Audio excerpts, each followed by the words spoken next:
Hi guys, and welcome back to another episode of From the Shadows. Let's take a little look at what's been going on in Paris over the last couple of weeks. I'm smiling, that's a good thing. Steps up. And he's scored, and we really did not deserve that. We've been woeful today. Are we finally going to get a little bit of luck in one of these games? My goodness. For Ivor Holt, he's going to have to turn provider here. Comes inside, goes through a few. Oh, what about that from the youngster? Lyon 0, Paris 2, and we really have come back into this game in the second half and been clinical with our chances. Ivor Holt makes it 2-0 and surely wraps it up for it. Goes round a few, whips it across, cleared away. Dahoul knocks it down for Knope. For Holt again. Oh my life. Lyon 0, Paris 3. Ivor Holt grabs himself a brace off the bench. What a player he's going to be. There we go. Lyon 0, Paris 3. It's finally happened, guys. We finally won a game that we didn't deserve to. My goodness. Up to Luis. Holt's making a little run for him. He's through. He's gone round his man, and it's blocked. Well done. Dahoul back for Aubert. Is there a chance here? Parche 1's in. Luis on the rebound. Holt. Oh, what about that for beautiful team football? Paris 1, Lorient 0. Ivor Holt starting up front today despite Cherry's fitness. Makes it 1-0. Good stuff, Ivor. Full ball. Uchan. Dahoul. Saved, and it's in the back of the net in the end. I don't know who that's gone in off. It's a Leon own goal there. Paris 2, Lorient 0.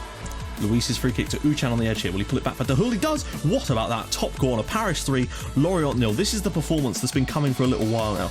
Back-to-back 3-0 wins after the 6-0. Beautiful football. Wonderful stuff. Chan stepping up to take it, and he slots that away comfortably. Paris 4, Lorient 0. It's great to have Uchan back in the team. He's a really important figure for us. Free kick, and this will surely go. Oh, for fuck's sake.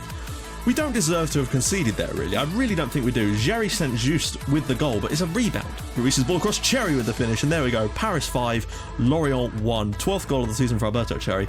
Off the bench to get himself a goal. Good to see, though. Uchan, Luis can turn and cleared. And there we go. Paris 5, Lorient 1. Fantastic performance this time. Giraldez, ball in, Linhart brings it down, and he's scored inside 20 seconds. Lech already have the lead. Zednak, Linhart with the goal. Paris 0, Lech Poznan 1. Cherry steps up, and Cherry dispatches the penalty. 2-2 now for him. Better. Paris 1, Lech Poznan 1. A draw would see us qualify him. Cherry, Aubert at the back post, and he scored it. Incredible stuff. Paris 2, Lech Poznan 0. Gustav Aubert, second goal of the season for him. He's really starting to hot up in that position now. Can he get on the end of his own ball here? No, he can't. Knope brings it down, though. Can he turn and shoot? He does. Oh, what about that? Pingu with the goal. Paris 3, Lech 1. Tristan Knope with the goal. Brilliant stuff. Now, Parche 1 in there. Oh, my goodness. It's 4-1.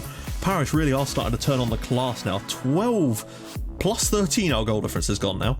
Knocked downfield, and there we go. Paris 4, Lech Poznan 1. Another stunning performance.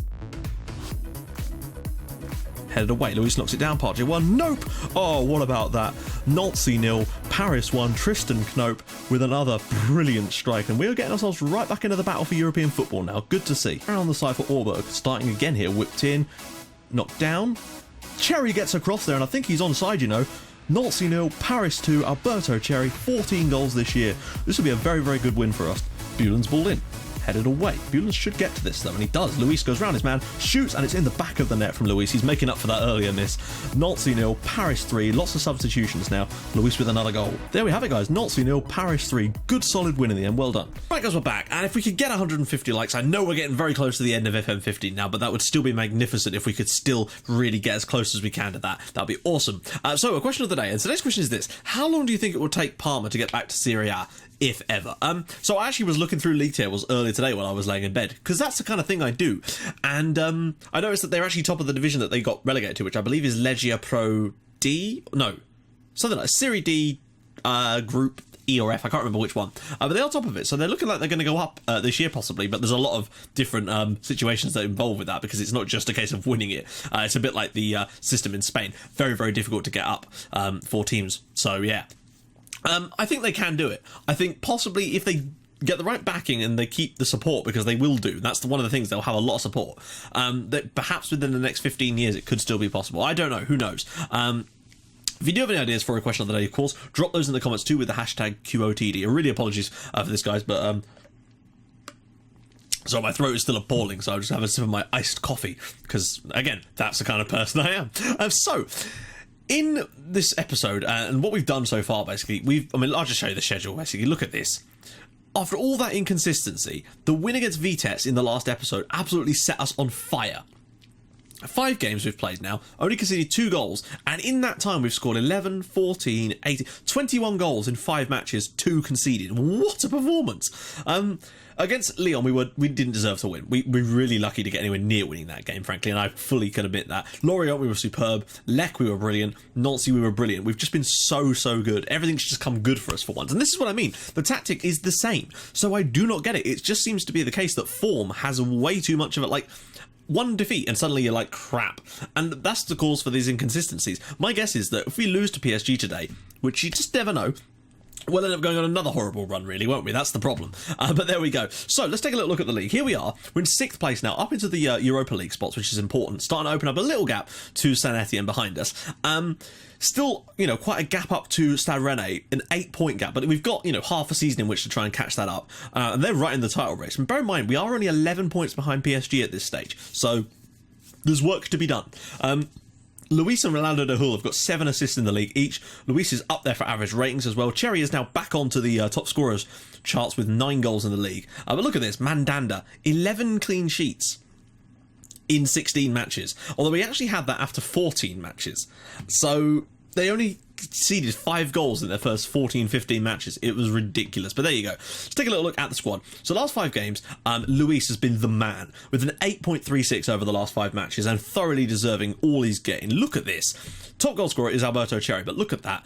Luis, 11 goals, 13 assists in 25 starts. That is outrageous. He could get into the 20s for both of those this season if he really carries on pushing the way he is. Also, worth noting though,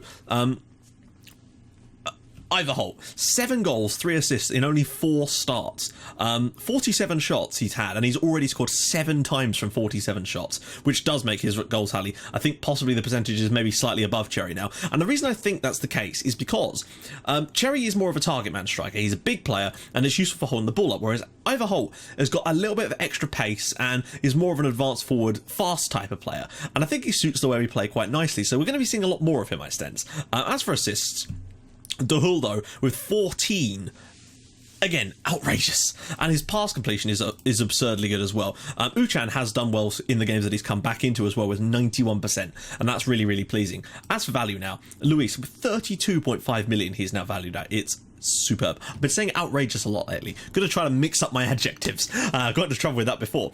So, yeah. Now, I'd obviously, I take into account a lot of comments on videos, and a comment I had on a couple of videos ago was about, that we should buy better players, that we need to buy more quality. I don't know what you mean by that. I mean, obviously I will have replied to the comment by now, but I just don't understand. Like, I don't go out and buy deliberately bad players. The players I'm buying are the best we can get for the money we have. If I was to blow our entire transfer budget on one player, it would be pointless because we would never be able to build anything, because then they just have to leave and we'd never get anywhere. I like buying young players because then they progress and they progress through. Buying quality, so-called, it just doesn't really do it for me, because for a start, we don't have the money to buy quality. We just don't. If we were getting 20-30 million pound in transfer budgets every year, I could buy quality. We don't. We get sometimes a max. The most we've ever had is 12. And yeah, I could have spent that all on one player, but what's the point? Basically, we need to try and build from the back, and that's what we've done throughout this save. Yeah, okay, we've reached a bit of a plateau, but I still feel that this team and the players we've got now that there's more coming through are going to give us a chance to actually get past that plateau. That's certainly the aim anyway. So let's get into this then. Ruiz is suspended, which is frustrating, but Poirier will probably come in for him.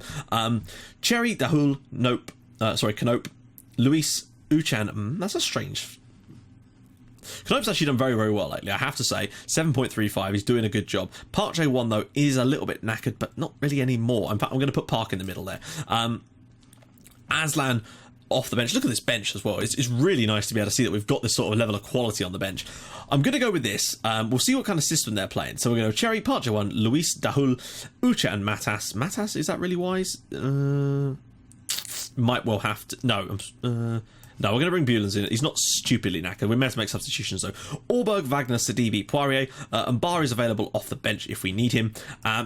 If PSG happen to be lining up in a system that we like playing against, this could be a very interesting match. We're actually the favourites against PSG. I don't know whether we've ever been the favourites in a game against PSG. They're still top of the league, remember. Are unbeaten at this point. 17 matches into the year and they're unbeaten. They're going 4-5-1. surprising, actually. Usually they're a bit more attacking. They've got Depay, Correa, Kovacic, Romero, Højbjerg, Ulšik, Digne, Keita, Vallejo, Marquinhos, and Sirigu on the bench. Pidkivka, Barn, Ocampos, Al-Kawari, Duro, Verlu, and Unai Lopez. So this is going to be quite a battle. We may have to sort of... we may switch to counter at some point. Luis, he just kind of has to play. He's in such amazing form lately. There's almost no excuse for not playing him, even though, yeah, okay, he's not the fittest, but that means he may come off in the second half. But the impact he could still have in the first half of a game is worth the risk alone, basically. So, Buelen's now with the ball in. We are the home team. There is a hope for us. Uchan ricocheting around all over the place, and that could have been 1-0 Paris. That really was an opportunity for 1-0. Park Jae-won slips it through for Cherry. He's in, and he scored. That is onside. Paris 1, PSG 0, Alberto Cherry, and what a start. Inside the first minute, we've already had a clear-cut chance, which was the goal, and 2 half chances. What a moment this would be for us. If we can get our first win over PSG today, and it would allow us to keep that run of form going. Park Jae-won slips it through. Goalkeeper should have done much better. In fact, that's horrific goalkeeping, and yet again, why would a goalkeeper then start retreating like that? He would just go and slam... he would fly into Cherry there. There's no reason why he wouldn't do. We're not getting a lot of the ball, which is interesting, and that makes me think that perhaps switching to counter might not be the worst approach in the world here. We're winning the game as well, so perhaps a counter-attacking style might be more effective for us. Park Jae-won now. Poirier. Is there another goal in this? Uchan, he's got a long range on him. Luis is through. He's through. Oh my god. And over the bar from Park. What a first half we've had so far. First 20 minutes has been all us. I am going to just get us to retain a bit of possession. If we've got it, they can't score, in theory. That's the plan. We've done so well in this game, and we thoroughly deserve the lead. The chances we've created, we deserve to be winning this game, and that is a end-off situation. But... I presume, right, they're going 4-4-2, which doesn't actually change a great deal. If they go 4-4 or 3-4-3 or something, then we could really start to turn the screw against them a little bit. Because when teams go 3 at the back against us, we generally get very, very good on the ball. They've had a few chances, and I still feel like they might equalise here. And they probably deserve it, looking at the way they're playing now. Digne, oh god, they all start with Digne long throws as well, which is disappointing. I feel like if we're going to concede a goal, it will come from that, because they're just undefendable. Okay, I've no idea how Calorio's kept that out. That is why I signed him. It's those type of saves that make everything okay. But in the long run, is it? I really want them to switch to a 3 at the back system so we can absolutely annihilate them. Aslan's going to come on here. I'm going to get Mbar on as well for Orbo, because who's not having a good game and is getting skinned, probably by someone like Ocampos. So we'll probably just leave it as it is. But look at this. We're actually matching them so far. Poirier, go on, get a second goal here. Let's make our day. Cherry. In for Aslan, he's through on goal, he scored it! Yes! There we go, Paris 2, Paris Saint-Germain 0 in the league, people. This will be our first league win, if we get it. This will be the first time in the league that we've beaten PSG. And in the run that we're on lately, this will allow us to keep the confidence up. Aslan off the bench, and, well, look at that. Nonchalant as anything, outside of the right foot, nudges it past the goalkeeper. 2-0 Paris. We need this now. Watch them switch to a 3 up top system. They must do. Uh-oh, please not going to... What? Really? Like, did that even cross the line? That didn't even look like it crossed the line. Let's have a look. It's a long way out, and I really think my goalkeeper should be getting to this. No, it's definitely in, but what is Calorio doing? Goes from one extreme to the other. We've still been good enough, I think, to take this. Just barely. Well, except we're not going to, are we? Oh, Campos, we're going to throw it away. Ball across, Depay, what a block. Duro. Aslan with the tackle. We need to make some substitutions. I'm going to make another one here. Oh god, who's knackered the most? Who's not playing? I'm going to give Ivor Holt a run out, because if we do get the ball, we're going to need a bit of pace up front to try and get a counter going. Oh, that's a goal. Oh, how many chances must our goalkeeper save? And there it is. We were 2 goals to the good in this one, and it's all just been thrown away. How many saves did Calorio make there? One is superb. Look at... Oh, hit the post. And then Depay puts it in. Paris 2, PSG 2. Such a shame. Hello. Is there one last chance? And oh no, it's going to be them scoring, isn't it? If we lose this from being 2-0 up, I'll be furious. Because it's really come out of nowhere. I don't know what they've changed tactically other than going on overload or something. Or, you know, whatever the AI do, you know. Correa. Please don't concede. Or Campos. Depay. Or if they're going to score, please don't let it be some horrific, crappy, long-range...